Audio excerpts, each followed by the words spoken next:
CAPI con acento TULO 3. El mundo clásico. La democracia. 3.1. El mundo clásico y el tiempo presente. 3.1.1. Los tres pilares de la civilización.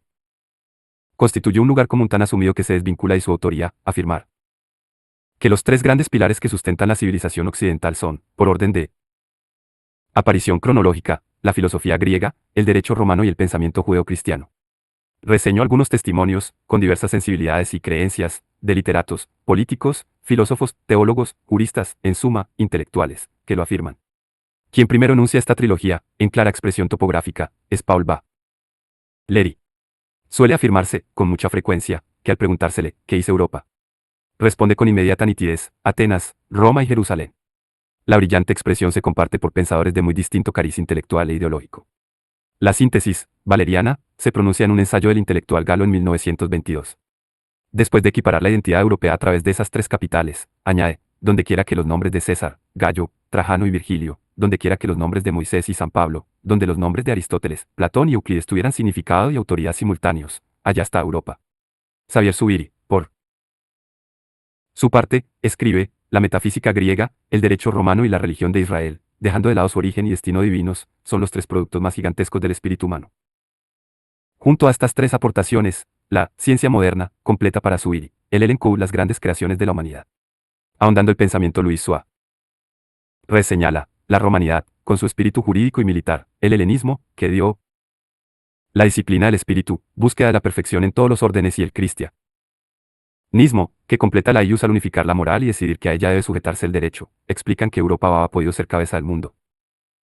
Conscientes del pasado histórico común, la Declaración sobre la Identidad Europea de hace unos años insistía en la necesidad de redescubrir Europa a través de su caracterización pretérita.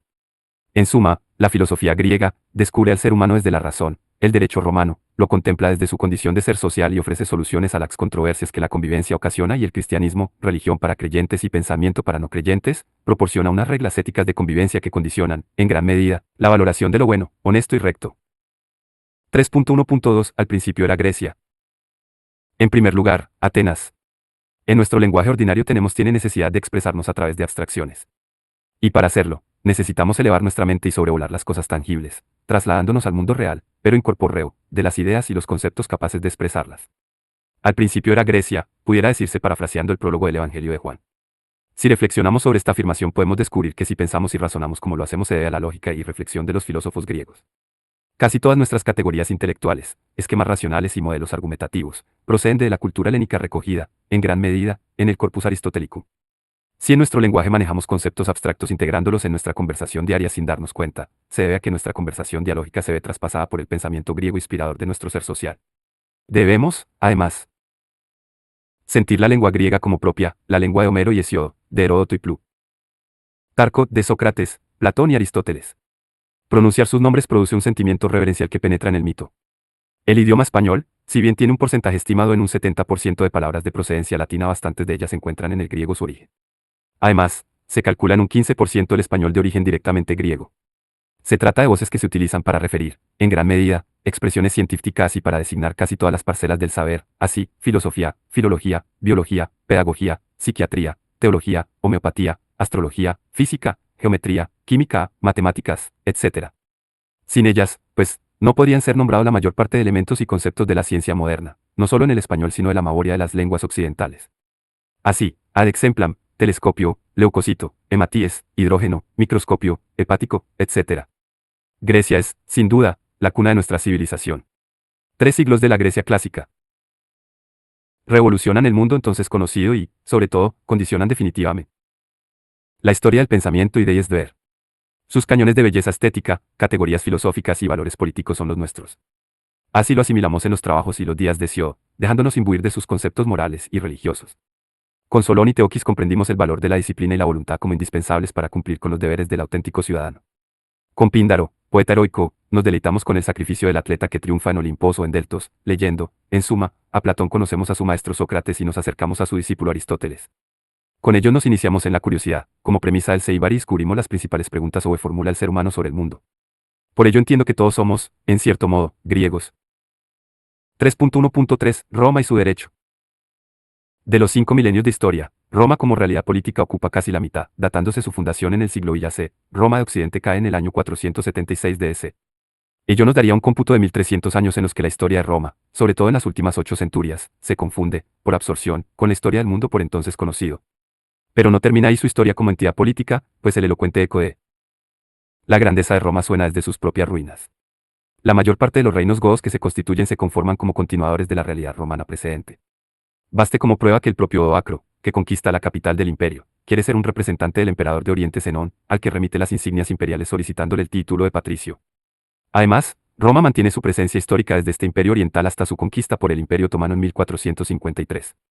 Así, la historia del ser humano sobre la tierra se confunde en más de 2300 años con la romanidad, al fundirse en su crisol. Roma transmite al mundo y condiciona la historia de la humanidad con su idioma. Latino, origen de nuestras lenguas romances, español, italiano, francés, portugués. Rumano, gallego, catalán, entre otros, sus conocimientos y descubrimientos en agri. Cultura, así el arado, ingeniería civil y militar, arquitectura, el calendario, su sistema numérico, sus vías de comunicación, abastecimiento de las aguas, sus técnicas de la guerra, la organización del territorio y un largo etcétera, pero, sobre todo, su derecho. El derecho nace en Roma, es una invención suya. Con anterioridad lo único que existe es prehistoria del derecho, no existe una experiencia jurídica con los conepios categorías y la significación que hoy conocemos.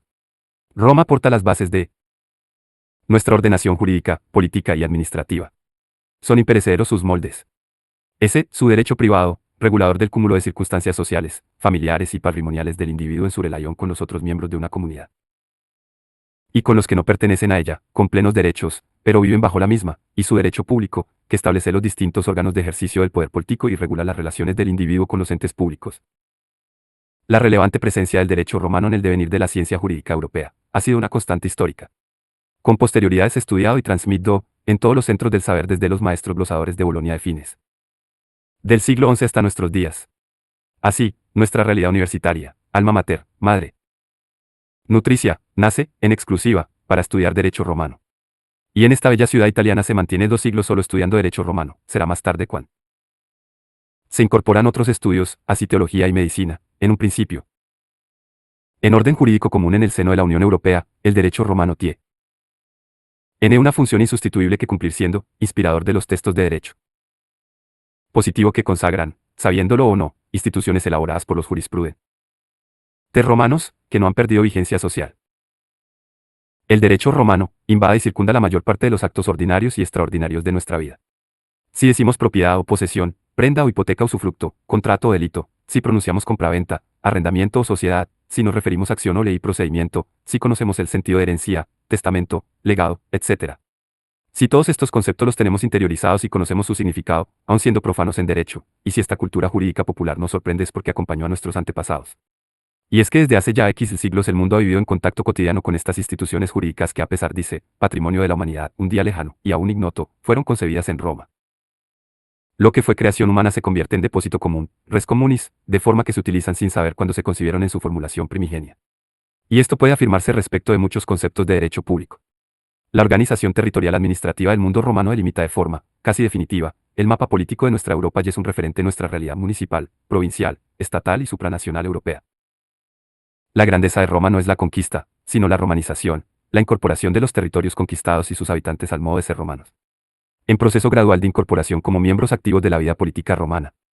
Hasta el punto fue signo visible de avance cultural y de cultivo intelectual, que la voz bárbari, o uy significaba extranjero, termina identificado con lo tosco primitivo. 3.1.4 El pensamiento judeocristiano. El tercer elemento que compone el ser de Europa y a través de su cultura el ser de la civilización occidental puede, a religión haylo el sin pensamiento judeocristiana, piude. Duda. Afirmarse que un porcentaje notable de nuestros valores y principios de conveniente social están condicionados por el mensaje cristiano, nuestras apreciaciones y nuestros juicios a la hora de valorar, para admirar o reprobar una conducta se ven influenciados por el mensaje, la tradición y el pensamiento judeocristiano. Hegel critica el carácter meramente sustancial de la polis antigua y reivindica la libertad personal afirmada por el cristianismo que convierte el derecho de la libertad subjetiva en principio universal de una nueva forma del mundo. Asimismo, ha sido fuente de inspiración, ininterrumpida, de un sinnúmero de manifestaciones intelectuales y artísticas, pictóricas, escultóricas, arquitectónicas, musicales y literarias, de tal forma que, durante siglos, sus geniales creaciones constituían abrumadora mayoría en las aportaciones que producía el ingenio humano en el proceso histórico del devenir intelectual, artístico y cultural. A pesar de su sentimiento anticristiano, Steiner afirma, la idea de Europa está entretejida con las doctrinas del cristianismo occidental. Nuestro arte, arquitectura, música, literatura y pensamiento filosófico están saturados de valores cristianos. 3.2. La democracia. 3.2.1. Reflexiones generales. La democracia es hoy uno de esos conceptos menor que talismán, que se presenta como propicio, favorable e indiscutible, parafraseando, en positivo, la célebre frase de Winston Churchill, el menos malo de todos los sistemas posibles, podemos afirmar que la democracia es el mejor de los regímenes políticos conocidos. Se considera, al menos teóricamente, insustituible, pues no presenta recambio en nuestro mundo contemporáneo. Es difícil concebir, y aún más implantar, otro sistema de gobierno viable. Ciertamente, el hecho de que el pueblo, desde el sufragio universal, presida, rija y administre su propio destino en una comunidad política, resulta el mejor de los sistemas, siempre y cuando en su funcionamiento se den las premisas necesarias para garantizar la consecución del bien común y el interés general. Podríamos suscribir la triple y exigencia que Cicerón establecía para que la democracia funcionase rectamente, più bien oculto, leyes justas, gobernantes honrados. La etimología de democracia, procedente del griego, es simple. De forma elemental, es un gobierno en el que el poder se basa, reside y se ejerce por el pueblo. Es evidente que el elenco de verbos utilizados no presenta el mismo valor semántico y puede dar lugar a realidades diversas. Este carácter, en parte simple y unívoco y, al propio tiempo, complejo y plurívoco, es también uno de sus rasgos característicos. Democracia es también una realidad, siempre inacabada. La grave dificultad de precisión conceptual, no derivaría de lo que debemos entender por poder, sino por pueblo, y es que esta expresión se enuncia por parte de politólogos, filósofos, sociólogos, juristas, pero su específica determinación, en demasiadas ocasiones, se configura con realidades diversas e incluso contrapuestas. La voz, pueblo se pronuncia, en las esferas de la vida pública, en superficiales escritos de divulgación y en medios de comunicación con contenidos diversos. Y. Es que no define una categoría delimitada sino que posee un abanico ámica comprensivo en el que cabe casi todo, lanuzado y mancillado frecuentemente. Regímenes totalitarios, de distinto signo político, para expresar el tremendo contrasentido de pretender aparentar un gobierno por el pueblo que prescindía del pueblo. Si la convivencia social siempre crea tensiones no solo entre los particulares sino también en la forma de organizar el gobierno de las cosas públicas, la democracia es un sistema que surge desde la convicción de que el conjunto del pueblo es capaz de decidir las soluciones a fin de resolver esos problemas. El resultado real del sistema democrático en cuanto a su eficacia para ofrecer una solución adecuada a los problemas y para organizar con justicia las estructuras de la sociedad es una cuestión casuística, pues los resultados son muy diversos en una y otra comunidad política y no solo en una y otra etapa histórica. 3.2.2 Riesgos perennes del modelo democrático. Uno de los mayores riesgos de la democracia que aparece tempranamente en la sociedad ateniense es la demagogia, a través de la utilización de modos formalmente democráticos que responden a intereses de un grupo y provocan un quebranto de los intereses generales al desembocar en un desgobierno con nefastas consecuencias sociales. Otro de los graves problemas que socavan la legitimidad de los representantes y gobernantes democráticos son los casos de corrupción en el ejercicio de sus cargos. Ello se dio también en Atenas y llevó a importantes crisis. A ello se une que, en demasiadas ocasiones, fruto de la utilización de malas artes en la legítima lucha política, los rivales de las distintas facciones o partidos se cruzaban acusaciones que o bien no eran ciertas y quien las lanzaba dolosamente, lo sabía, o bien eran temerarias, pues el indicio se daba por cierto sin comprobación o constatación alguna.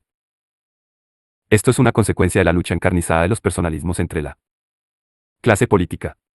Así se comporta, por ejemplo, Aristófanes contra Cleón, jefe del Partido Popular tras la muerte de Pericles. Las acusaciones de que fue objeto aquel, nunca llegan a probarse, pero minaron de forma irremediable su prestigio y poder político. Es evidente que estas realidades que pusieron en riesgo la democracia ateniense sigue estando, en algo presentes en los tiempos actuales. Democracia. 23 algunas concordancias y divergencias entre los modelos democráticos del mundo antiguo y de la actualidad. Por lo que se refiere a las coincidencias y diferencias entre la democracia en el mundo antiguo y en nuestro tiempo podemos señalar, sin ánimo exhaustivo, las siguientes. Primero, la democracia contemporánea difiere de la ateniense sobre todo en el principio de la representatividad por el que el pueblo ejerce la soberanía que ostenta a través de sus representantes, es la democracia representativa frente a la democracia directa greco-romana. Esta concepción de la representatividad política que aparece nítidamente en la Revolución Francesa, si bien tiene sus precedentes en las antiguas cortes medievales hispanas, entre las que destacan, como cuna del parlamentarismo mundial reconocido por la UNESCO en 2013, las del Reino de León, y más tarde el sistema predemocrático inglés. Segundo, otra nota diferencial es la actual decadencia del poder parlamentario, como órgano constitucional en el que recae la soberanía popular, a favor del poder de los partidos políticos que restringen, en alguna medida, la libertad de actuación de sus parlamentarios, como consecuencia de ser candidatos en sus listas electorales. Tercero, Desde una óptica histórica y tratando de analizar la repercusión de la guerra en la democracia puede constatarse como el modelo ateniense, que encarna el ideal ciudadano de libertad, sucumbe por las guerras extiriarsi de su derrota militar.